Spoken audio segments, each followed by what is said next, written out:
Yeah. Thought I'd already logged in. All right. Welcome, everybody. I think we are live and ready to go here. And welcome to our Courageous Conversations panel this afternoon. I'm Dr. Erin Tomson, Assistant Scholarly Professor in the Murrow College. And this panel I'm very excited for is basically kind of a reprise or follow-up to the two Power of Voice panels that we hosted earlier in the year. The first one we had in October, and that was focusing on the work of recent Murrow graduates doing really amazing things in their communities as part of the Black Lives Matter movement. And then we had a more recent panel in February as well with some fantastic Murrow alum who've been out working in the field as professional journalists and broadcasters for many decades at this point. So today we're joined by one panelist from each of the first two panels, as well as one of my current Murrow colleagues. So I will introduce each of them to you here momentarily. And then I have some questions prepared. I also have a Murrow ambassador here with us who will be monitoring the chat there in Attendify. And I'd love to keep this as audience interactive as possible. So please go ahead and start putting those questions into the chat as soon as they come to you, and we'll direct those to our panelists and keep the conversation going there as well. The focus of our Power of Voice conversations all along has been to engage the community in dialogue about diversity, equity, inclusion, race, and social justice issues, which are very important and obviously have been getting a lot of attention over the past year. We want to keep the momentum going and really continue those conversations. So I'm very excited to introduce our three esteemed panelists for you. Just a quick overview. We have Kelsey Jones, who joined me for the first session in October. And Kelsey participated a lot in social justice activism while she was studying here at WSU. She is a fairly recent graduate in December 2017, and she works now and lives in Los Angeles, where she is a program manager for the Shriver Housing Navigator program. And she has seen firsthand a lot of the inequities that the pandemic has really brought into harsh view for many of us. She organizes with Black people, white people for Black Lives in LA, and has some really great things to share with you about that. John Davis joined me for the second Power Voice panel in February, and John is a 1970 graduate from WSU's broadcasting program. So after graduation, he was hired at Fresno, California's KMJ TV, and worked there as part of his first job, had many stepping stones along the way to a very impressive career, mainly in Chicago, including he was the first United States reporter to interview Nelson Mandela after he was released from prison in 1990, which I find to be incredibly fascinating. And John now runs his own media consulting firm. And then finally, we have Gabriella Bedoyan, who is one of my Murrow colleagues. She teaches classes for us in intercultural communication and globalization. She has an extreme talent for engaging challenging subjects in the classroom and working with students on some of these topics. She is a first-generation American and grew up bilingual. Her family are Armenians from Lebanon and are survivors of the Armenian genocide and the Lebanese Civil War. So she's got a lot of great lived experience to share with us as well. So as communication professionals, we know that words matter and that words have power. And among this group, we also know that unfortunately, not everyone has equal opportunity to make their voices heard. So part of the Power of Voice emphasis is really on how do we try to correct that? How do we make it so that everybody does have equal opportunity to voice their opinions and have equitable access to everything? Obviously, the pandemic has brought a lot of racial disparities and deeply rooted systemic racism into focus, and many people are recognizing and learning about these issues for the first time. So Kelsey, I think I would like to start with you. And as we had previously talked about in the first panel we held back in October, you had witnessed just kind of a massive increase in participation in protests and activism last summer in LA. Can you share a bit of that experience with our audience who wasn't there for the October panel, or maybe as a reminder? And then I'm also curious about whether that momentum is still going, or if you've seen it ebb and flow over the past year. Thanks, Erin. Absolutely. And just to provide some context for you all, I started organizing for racial justice in support of students of color at WSU. I was on campus in Pullman during the 2016 election, and we were seeing a lot of the white supremacy and kind of far right ideals and violence playing themselves out on our campus in tiny little Pullman. So I started my work there, and having grown up in a very rural, very white community in Western Washington before I attended WSU college, and that opportunity to step out of that bubble and realize what white supremacy is as a system and how I had benefited as a kid before I knew what it was, and how I was continuing to benefit from it on campus at WSU. And it was and very much is a part of that privilege to have learned about white supremacy and the ways that it affects literally everything and everyone. And how much of a burden me having to learn about it puts on communities of color, folks of color around me. And so ever since then, I have made it my mission to be as involved as possible, to be as comfortable with being uncomfortable as possible, and recognizing that getting involved in this work means that I need to be open to being called in, to being corrected.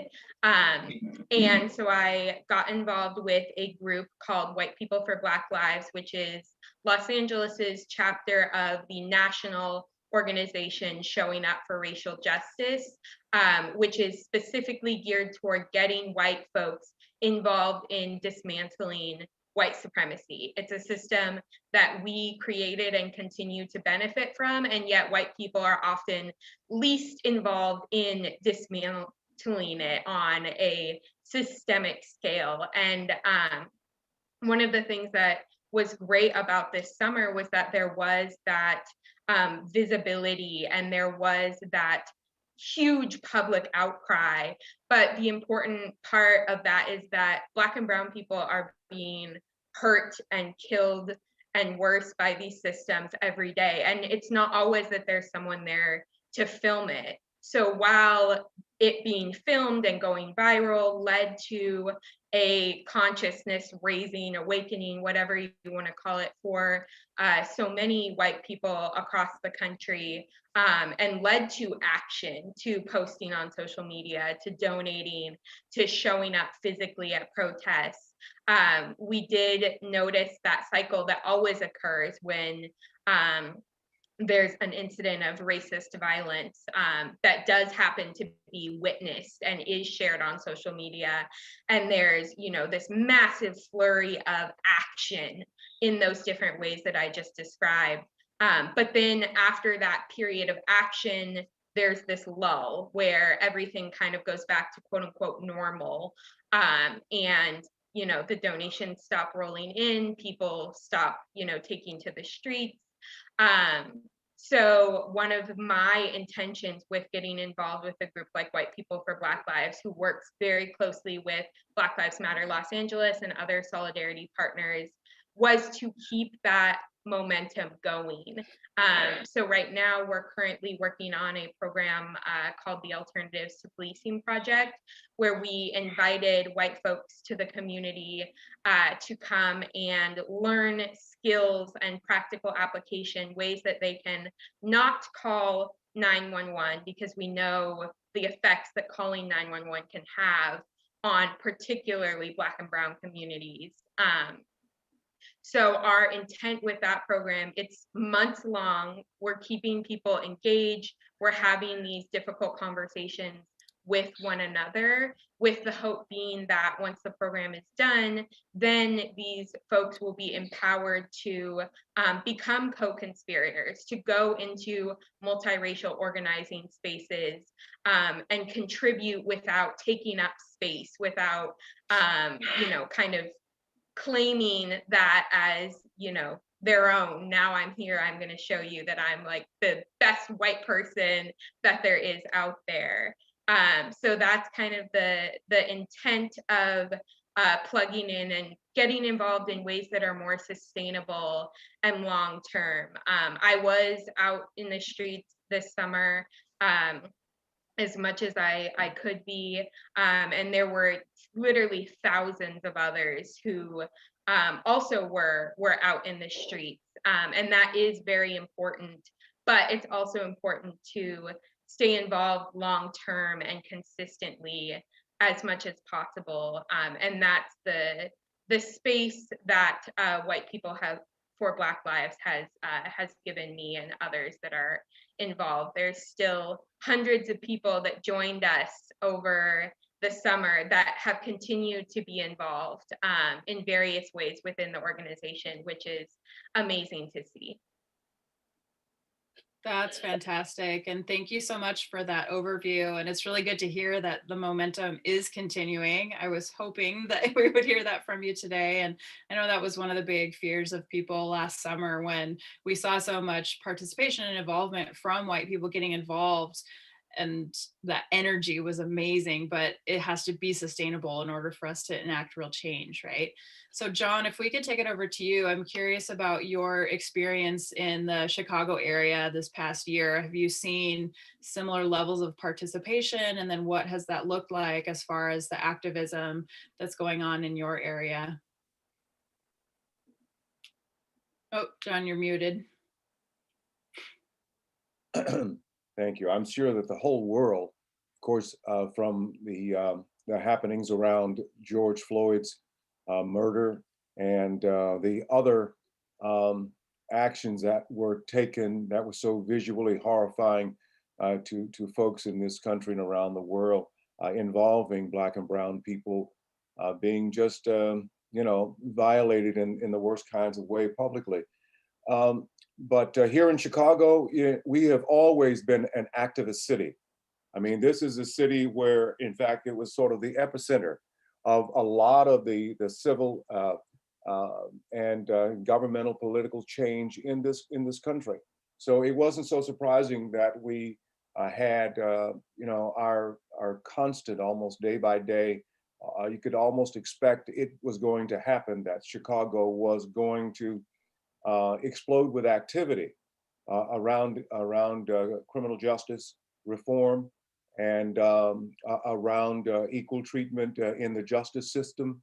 And it has not abated at all. In fact, it has gotten stronger. Obviously, COVID kind of drove it a little underneath the carpet, so to speak, but it is still there, and it's teeming every day. Now it is turned into away from more the street activism, of the moment to now real solid organizing in communities around a lot of issues, not just, criminal justice and not just, criminal reform, but also, the whole reparations. And now you see a galvanizing of various groups who are coming together because they realize that one issue, particularly in Black and brown communities, bleeds really into another issue.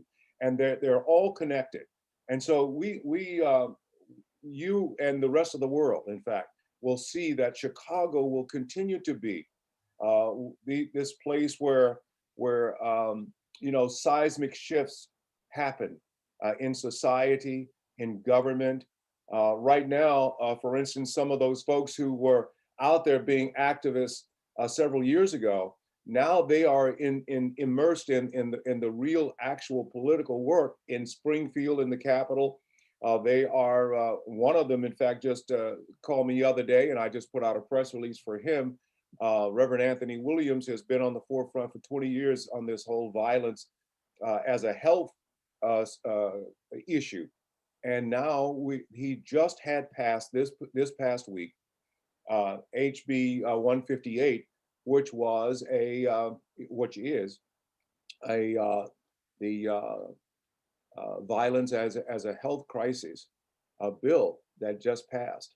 And so he's going to celebrate on Friday with all of Chicago, and Fred Hampton Jr., whose father, of course, was killed by the Chicago police raid years ago here in Chicago. But just the killing of Fred Hampton back in those days showed you just how Chicago was really always on the edge of political, social, economic change, because that was the encouragement to a lot of organizations and agencies here in this in Chicago and across the country. Thank you for that. And that's really also good to hear that, it shouldn't come as any surprise that Chicago is an activist town, but to hear some of the specifics and that things are really starting to take focus, it sounds like, to a really organized effort to keep things local, work within those communities is very cool. So Gabriella, taking things over to you, obviously we live in Pullman, you and I, so we're much more rural, and away from the urban centers, but what have you noticed going on here locally, or like conversations you've had with people here in our community, school systems? Have you addressed these topics with your students? Talk to us a bit about this from your perspective. Well, certainly, I think it's important to recognize that Pullman is, in fact, a rural community, like you mentioned. I mean, obviously, pre-COVID, there was more activism on campus rather than off campus. I think that, we did start to see more Black Lives Matter protests on campus during the 2020-2021 academic school year, and even before, really. Currently, we're having some discussions about that in our community of Pullman. We are putting together a BLM mural that we want to have placed in town. And so that's definitely been part of the conversation.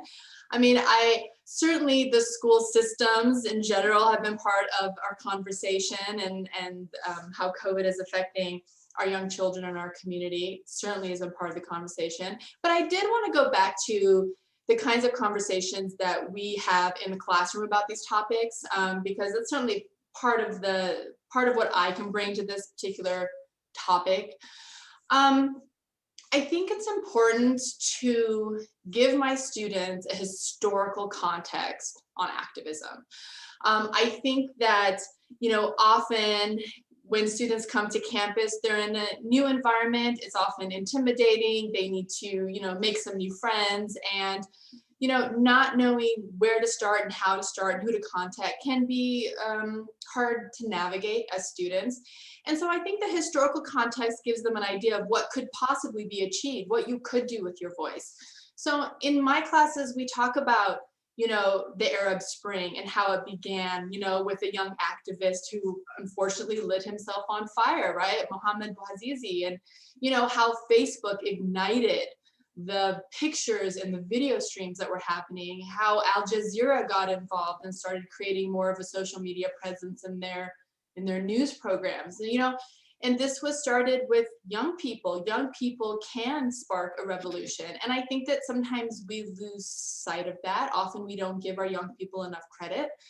We talk about the United Students Against Sweatshops, right? We talk about a student organization founded by students, run by students, to combat sweatshops that make our college campus clothing, right? I think it's important for us to recognize that, there are things that we can do and raise our voices. And yes, as college students, you can participate and make real change. I also think it's really important for us to discuss socialization in college. Yes, we're all here to earn our degrees, right? We are here for the academic components of what going to college is, but sometimes we lose sight of the importance of socialization. And I think that joining clubs and organizations are great to help facilitate that growth. I think we also need to challenge ourselves to move outside of our comfort zones. Like, Kelsey was talking about earlier, getting comfortable with being uncomfortable, right? This idea that, we need to look at ourselves. Often we stick to like-minded friends and people that look like us, or maybe come from the same area that we did, because those kinds of friendships are familiar. We find comfort in that. But I think that if we challenge ourselves to grow our circles, to meet new people that are different from ourselves, we create friendships with people that experience prejudice and discrimination in other ways. And sometimes they open our eyes to what maybe our own privilege and advantages don't allow us to see, right? And I think that in making those friendships and those alliances, we're more likely to be outraged when something happens. You know, we take it more personally. We're more likely to use our voices and to use the presence of our bodies and just to get more involved. And I think that, you know, these kinds of conversations need to happen. And I think that students need to, like Kelsey said, I'm gonna quote her one more time, get more comfortable with being uncomfortable. And my job as an educator is not to make my students comfortable. You know, I challenge my students to question everything that they're told, to question what they read. You know, why are we talking about George Floyd, right? Who is this person? Why does he matter, right? What is systemic racism? In 2019, right, Mitch McConnell said, we tried to deal with our original sin of slavery, right? We have the Civil War, we elected an African-American president. Okay, so why was that such a challenge for a lot of people to hear? What's the beginning of that? What does that mean, right? So I have to be able to engage my students in these kinds of conversations. What do you think he meant by that? Why is that a controversial statement? Why are some people hurt by that statement? I simply don't lecture to my students. I think that it's important for students to hear their own voices, to hear the voices of their peers. I think sometimes students need practice in using their voice, and I think the classroom situation is a perfect opportunity for that. I think some students need humility and to realize that they need more education. And I help facilitate those conversations in the classroom. And if there's a gap that needs, like an information gap that needs to be filled, that's where I step in, right? And I add that needed or necessary context. Kelsey also brought up something she experienced in 2016 on WSU campus, right? There were some protests and demonstrations during the time that Trump was elected as president about the Trump wall. And we started having conversations on campus about race, racism, immigration, right? And certainly those are topics that I'd been discussing in class for a long time. But this event sparked, I don't know, you added fuel to the fire, right? And so it reignited this debate. And what I realized was that students still didn't have the terminology necessary to talk about it. They knew they were angry about something or not angry about something, but they didn't know how to talk about it. And so we started, you know, breaking down terminology. You know, Trump talks a lot about chain migration. Well, what is chain migration, right? And some other people are using the words to describe the same thing, and they're using family unification, right? So why are these two terms being used? Are they the same? Why does one political group use it and another political group use the other words? Or, you know, and I think that it's important to recognize that tone and rhetoric play a huge role in the way that we digest information. And we have to be able to ask ourselves what the intention of the message is and be able to, you know, kind of circle back to what I was saying, which was, you know, to challenge what you're being told, to question everything, to try and figure out where that message is coming from and the intention of that message. That is fantastic, Gabriella. Thank you for that. And I try to take a very similar approach to you as far as engaging questions like that in the classroom and trying to dig deeper, right? Dig deeper into our underlying assumptions and to really get at that critical thinking and make choices about, you know, what kinds of questions and topics do we cover in class and who are we reading and why are we reading them and all of those kinds of things. We did have a really great question come in through the chat. This is from Chantel, and I'm going to direct this first to Kelsey. And then after they answer that, I think I'll go to John for a follow-up. So Chantel's question was, what role do you see communicators taking on within our organizations as it relates to this work? And in your view, what can we do to respectfully and mindfully foster the collective conversation around justice? Awesome question. Kelsey, can you take that? Such a good question. Thank you, Chantal. When I was working as a journalist in college, I was an editor at the Daily Evergreen for a couple of years, and I worked as a stringer for Sports Illustrated and the Associated Press. And I think the biggest lessons that I learned from journalism are how to listen, how to really actively listen, how to create and hold space for people, and how to be critical of everything, essentially. And I think those skills, although I do not currently work in media or journalism, I have very much taken those lessons to my current work in the nonprofit world. And I think for me, that looks like being critical of the ways in which nonprofits uphold systemic racism. And that could be through eligibility requirements for our clients, having to be, at this exact income level, having to be sober, having to be, this particular identity of person, and if you are not that person, then we cannot help you. Having requirements around, if I as an organization am going to give you this money, then you are going to have to show me receipts, or I'm going to have to send this money directly to the vendor because I cannot trust you with your money, which obviously has deeply racist and classist implications. So for me, that looks like speaking up about that, and being open about that in our workplace. A lot of nonprofits are also run by white people. So criticizing that and what we can be doing to actively engage with the communities that we're serving, rather than viewing ourselves as saviors for these communities, because it's that idea that has perpetuated even the need for nonprofits to exist, is because we live in a world full of inequity, systemic racism, sexism, et cetera, et cetera. I could go on. So I think being open and transparent about that in the spaces that I'm involved with, both for my paid work and my organizing outside of it, is being honest about the ways in which I'm interacting with the world, the things that I'm doing at work or otherwise are continuing to uphold the very systems that I am speaking out against and have been privileged from for my entire life.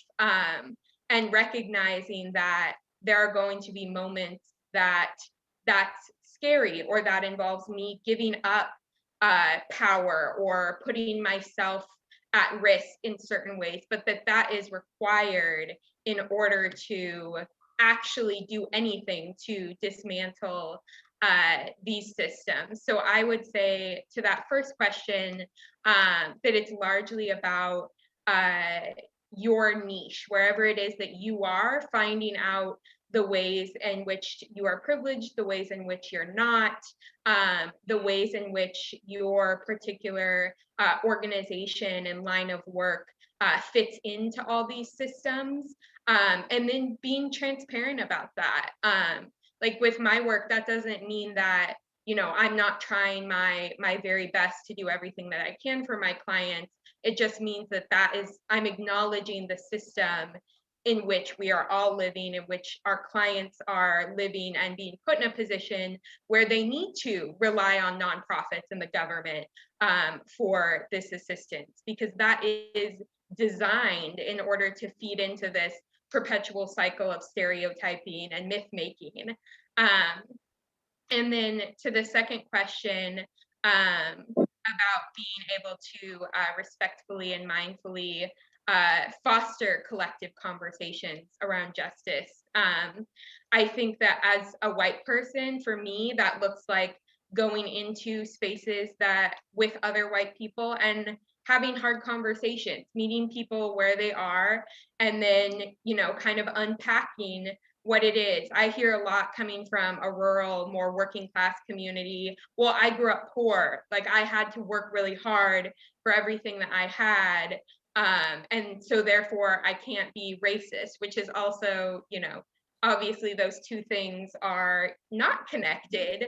But having those hard conversations with people, with other white people, whether that's family or friends or classmates or colleagues, and trying to both meet people where they're at, but also be realistic and transparent, and share the knowledge that you may have with those folks to try and move the needle. And then in multiracial spaces, that looks like giving up space and power to actively be a co-conspirator instead of part-time ally who maybe speaks out when it's convenient, but not when there's something on the line. So actively checking in with myself to make sure that I'm doing those things and being open when someone, especially Black or brown person, tells me, hey, you're out of line there. Reflecting, stepping back and being like, oh yes, I'm sorry, and then taking that and moving forward and not letting it discourage you from doing that work. So it is a lot of mindfulness. You do have to be self-aware and cultivate that constantly. But it is very important as a white person that I'm involved not only in an all-white space like White People for Black Lives, where we're purposefully having conversations with other white people, but also in multiracial spaces, to be constantly checking myself, to be giving up that power in tangible ways is also very important. Thank you for that, Kelsey. That's fantastic. And I have a couple of thoughts, but I want to give John a chance to respond either to the question or anything that Kelsey said and give us some insight from your perspective, John. Well, as a communicator and a person who really takes, his job, it's just his very existence, in fact, of communicating understandably to other people and to help foster that kind of plain spoken English that will foster that kind of understanding and comfort. I think it's very important that there has to be an adult in the room that kinds of shows the way, and that means that to get to that point, I think you have to show this sense of genuineness, that you really care about what is happening, you care about their collective understanding and conversations around justice or any other issue. I mean, I think it really comes down to being genuine, to listen, to internalize your environment within those organizations and amongst those disparate groups of people, and you become really the focal and the beacon for this kind of understanding, and I think it fosters the kind of integrity that we're looking for around these issues. I mean, again, I'd like to walk into rooms where I was disliked, misunderstood, and have a conversation, whether that were gang members who were trying to broker a peace on the street. I just wanted to look like, at first an adversary that they could all focus in on and hate, and then we would have a conversation and we would sort of purge all of that out in just frank, honest, conversation about the issues that seemed to divide them, when in fact they all could agree. There was one nugget or two they could always agree upon. And that's then when we change the whole tenor and tone of the conversation back to how can we work together? How can we foster a kind of understanding on the street, in fact, that folks could see, and we could demonstrate that we understand their plight and their pain, but we have some answers. If we could work collectively together, we can solve a lot of these problems, and everybody's voice counts. Absolutely, John. And it's interesting because we have been honoring Lester Holt as the recipient of the Edward R. Murrow Lifetime Achievement Award over the last couple of days. And in the speech he gave last night, as well as during the fireside talk this morning, I heard him several times talk about the importance of listening and of empathy and of that genuine human connection, and how important that is to journalism, but I think really to anything, right? And that's very much what we're talking about here. And I think Kelsey spoke to that as well in talking about ways that each of us, especially white people, need to get comfortable with being uncomfortable, and work to find common ground with other white people who need to work on that, find education, and then also finding spaces to give up our power and allow people of color to step in and take a leadership role when they have the energy to do so and the desire to do so. So I think it just connects in so many different ways, which is not surprising, but it's also really fantastic to see. And John, we have a great question that came into the chat that I think was mostly directed to you, and we'll send that over to you. Jace asked, as a journalist of color, I often struggle with a feeling of having to prove my reporting as fair or without presumed bias, while reporting on communities of color or anything race related. It sometimes feel like it is a way to gatekeep journalists of color from journalism itself. So Jace wanted to know if you, John, have ever experienced something similar, and if so, how did you deal with that?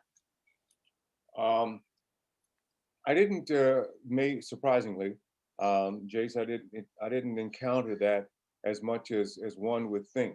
Primarily because there were others who came before me, particularly here in Chicago and Portland, Oregon, whom had already experienced that and then broken that really as a talking point.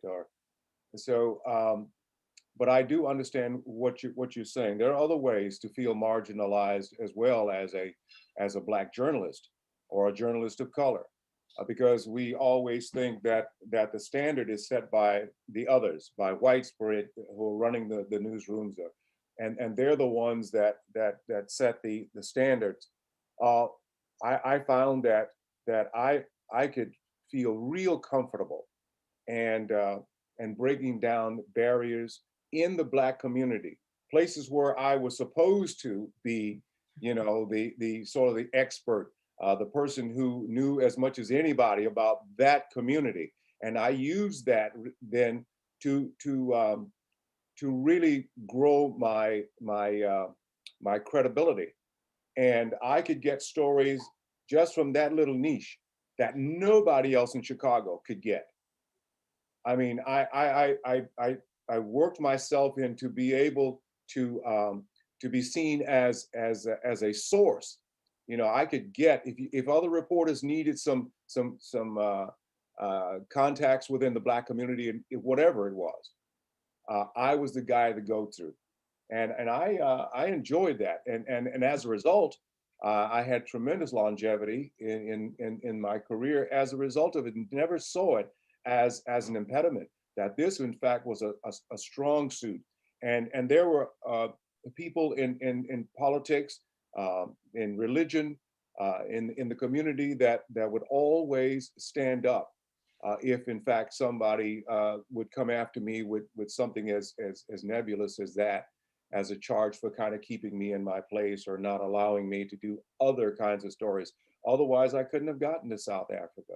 I couldn't have, done some of these other extraordinary stories over time had I not had that impediment removed and that kind of stigma, thrown in the garbage can. Thank you for that response, John. And I wonder if we haven't had a chance to hear from Gabriella for a little bit here. So I think we'll turn things back over to you in just a moment here.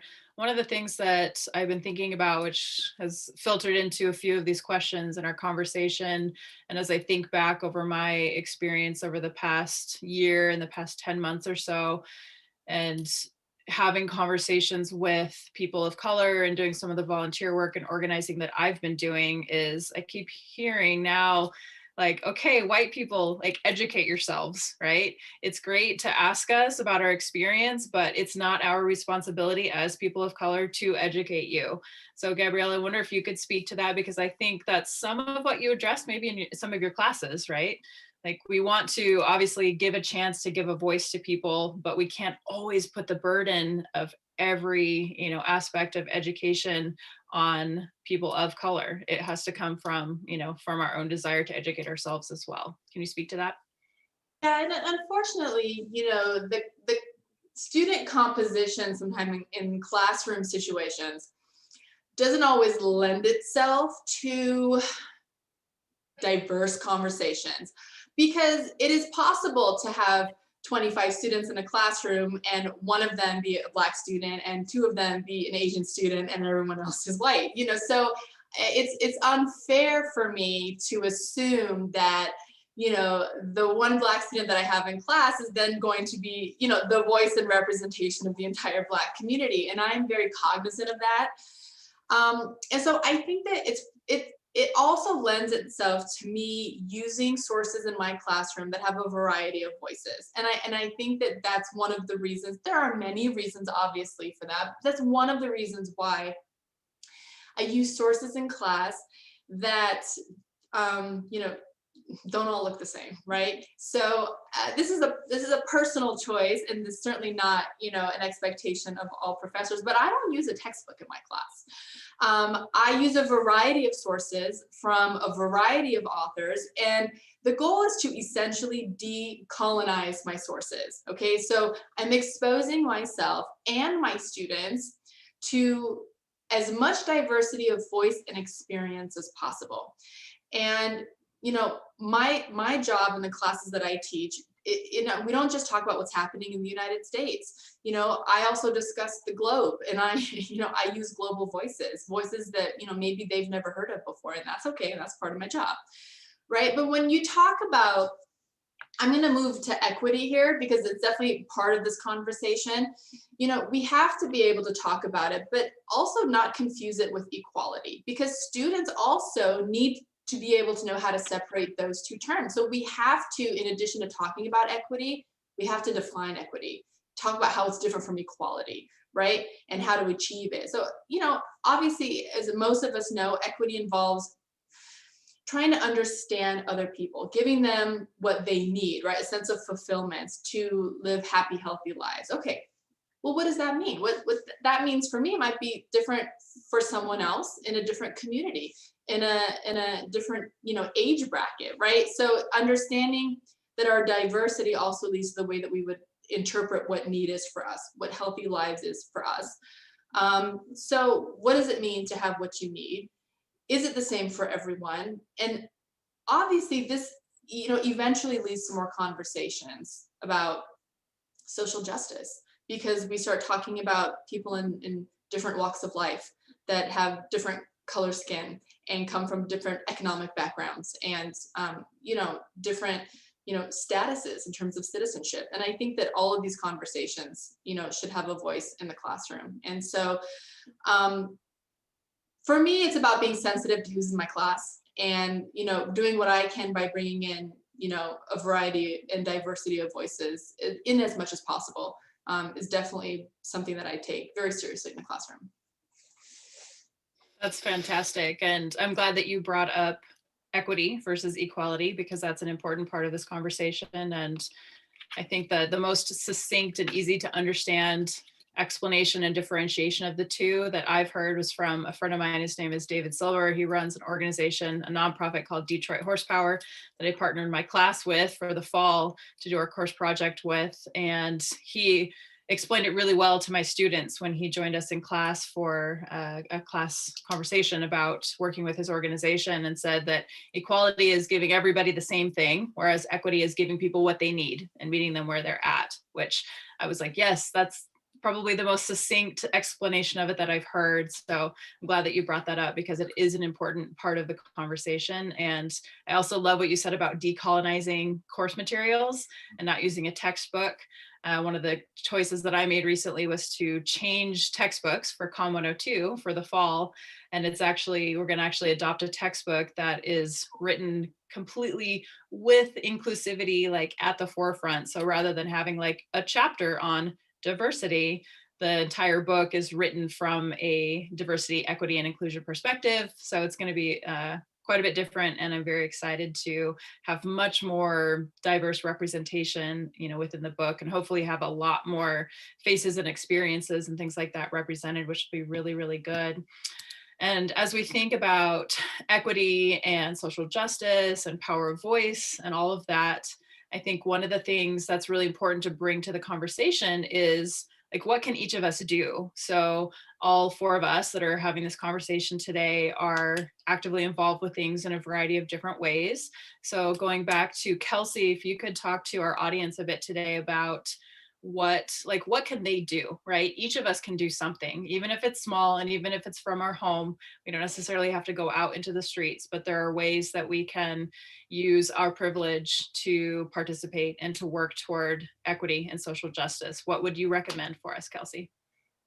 Absolutely. I think a lot of the things have already been touched on by myself or others so far, but getting involved in sustainable ways is huge. Not letting it be something that you only do, especially speaking to white people, that you're only doing when it's all over social media, or being talked about 24/7 on the news. Making it part of your consistent schedule, whether that's becoming a part of a grassroots organization, whether that's donating every month a chunk of your salary to mutual aid groups, whether that's investing time to learn about white supremacy and the indigenous genocide that happened in this country, that kind of set the groundwork for the enslavement and trafficking of Black folks from Africa,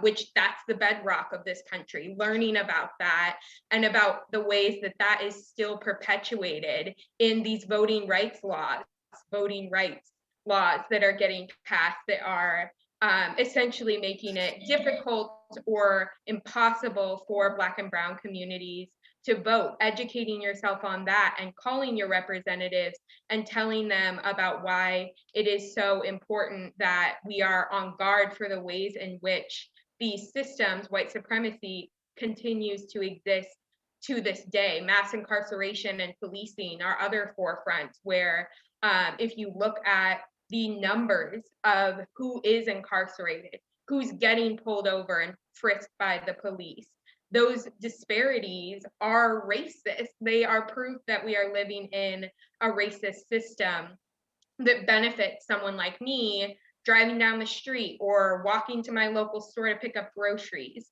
And being aware of that and taking the time to learn about those things and learn in the ways in which your personal history, your family history, is tied to these supremacist systems. My grandpa was a vice president of Boeing at the time when Boeing was being sued for not giving raises and promotions to Black folks that started at the same level as my white grandfather. It's looking at, as a white queer person, my rights came from a Black trans woman starting a riot against the police, and standing up and fighting back, Marsha P. Johnson, and knowing that history and paying recognition to that history, that my liberation, my community's liberation is tied directly to Black liberation, and understanding the intricacies of all of that. And obviously it's a lot to unpack, and it doesn't have to be,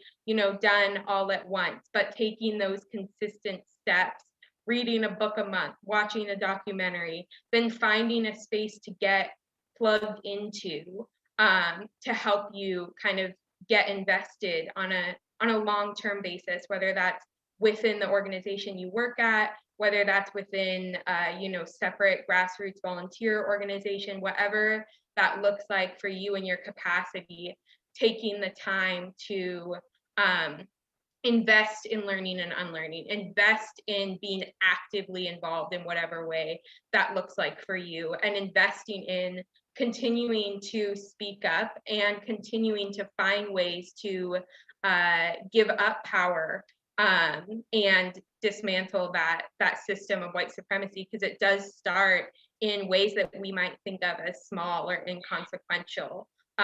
Those things matter. Individual conversations matter. The way you show up for loved ones who are people of color in your life, that matters. The way you're redistributing any wealth that you might have through mutual aid, that matters.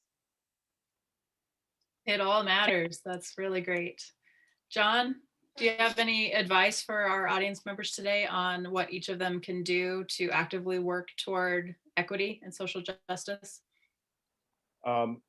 I think that Kelsey pretty much answered it, but I would say, just in a thumbnail, I think it's showing up.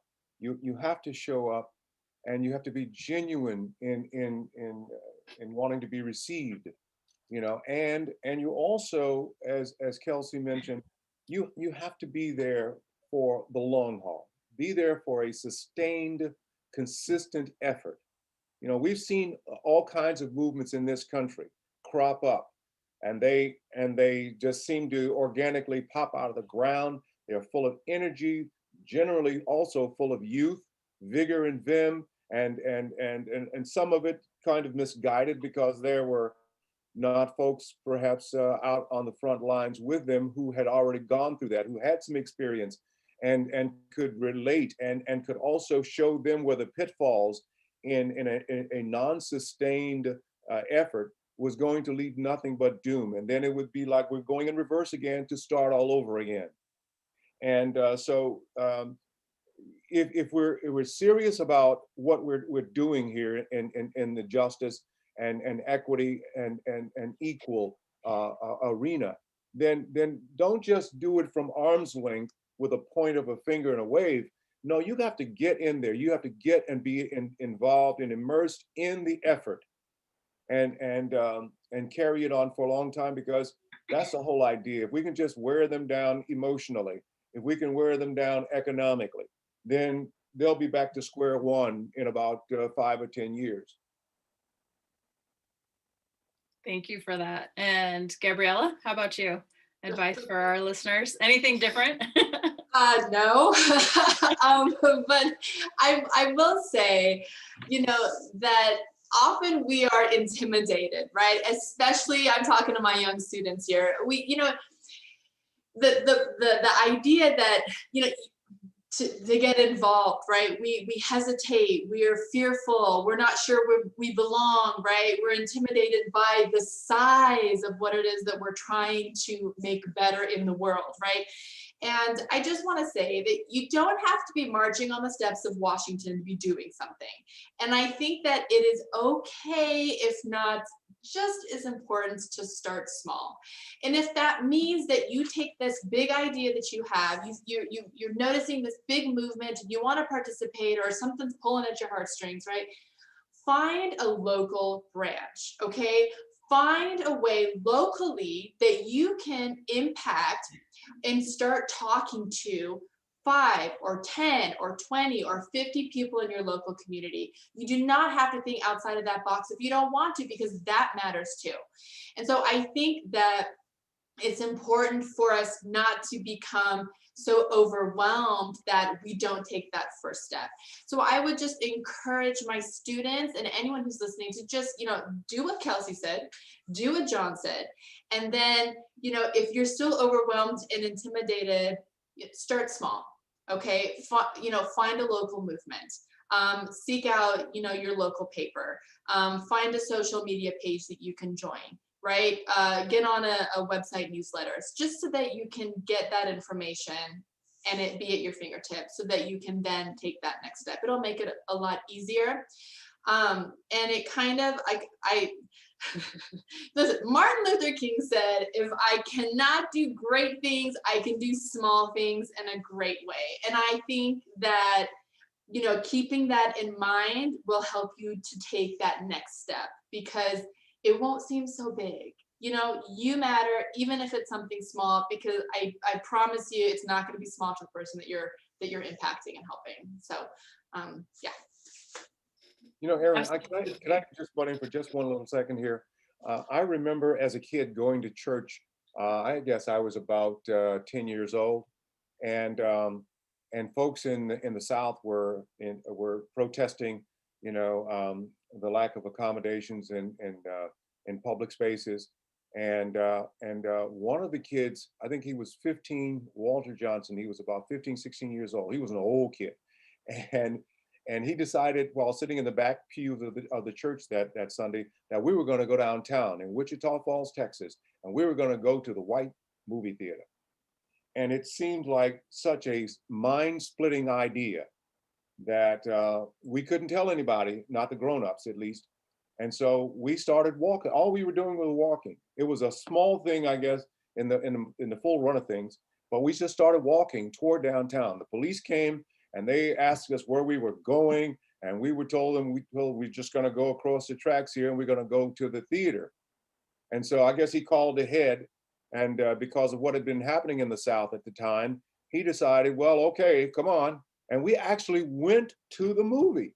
We were actually welcomed into the movie, and our parents never would have taken just that little small chance in what seemed like a very small kind of space, and made something grand out of it.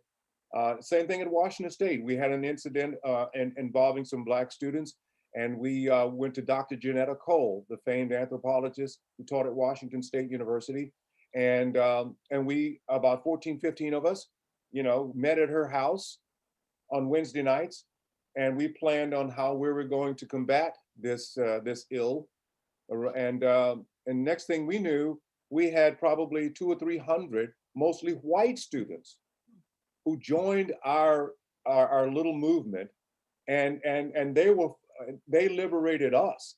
I mean, I was so excited to see them that it was just an amazing thing. We went to Colfax, and we all went to jail, which was wonderful. And it was a great time. Look it up. It was one of those seminal moments that probably did more for race relations at Washington State University than any other act. Those are amazing stories, John, and thank you for sharing those, because I feel like those are the stories that we need to hear, and the advice coming from all of our panelists today is definitely spot on. I could also recommend a podcast called How to Citizen by Baratunde Thurston, and he talks about similar kinds of things, right? Like, we all have the power to do small things and to do them well in our local community. And he uses the word citizen as a verb, right? So how do we get involved, and get involved in whatever you can personally get involved in? And that might mean, meeting in groups, and, marching to the movie theater, marching to Colfax, or wherever it might be. It might mean connecting with people online, right? That's one of the benefits that we've actually seen this past year of doing things online, is the ability to connect with people that we wouldn't have ever connected with otherwise. So there are definitely opportunities available there, and many things that we can get involved in.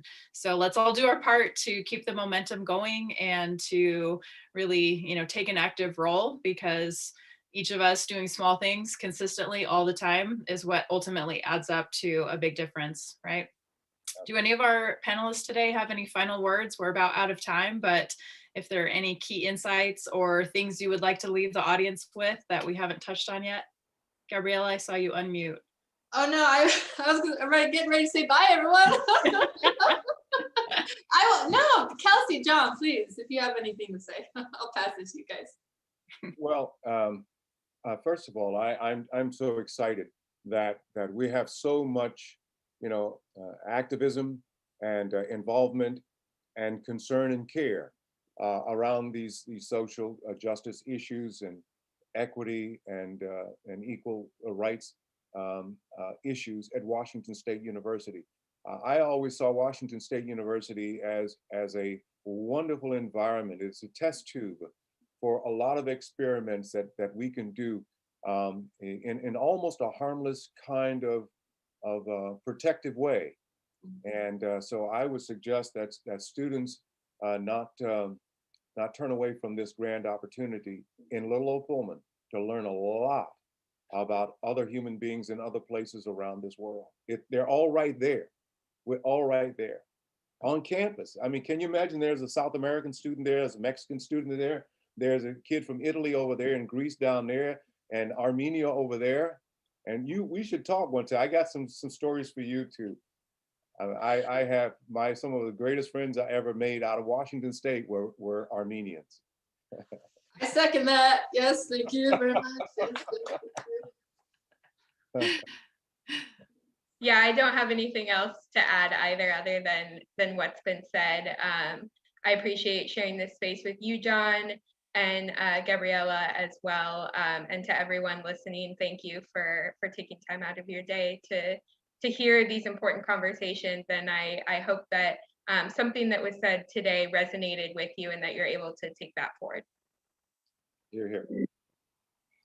That's well said, Kelsey. Thank you for that. And I'm sure we are going to continue these courageous conversations and the power of voice theme. And hopefully come fall, we'll actually be somewhat face-to-face. And as John was saying, we've got students from all over the world that attend WSU. So it's a great opportunity to meet people and get involved and experience things and hear stories from people who are different, different from yourselves. So take advantage of that. And thank you everybody for listening today. We really, really appreciate your time.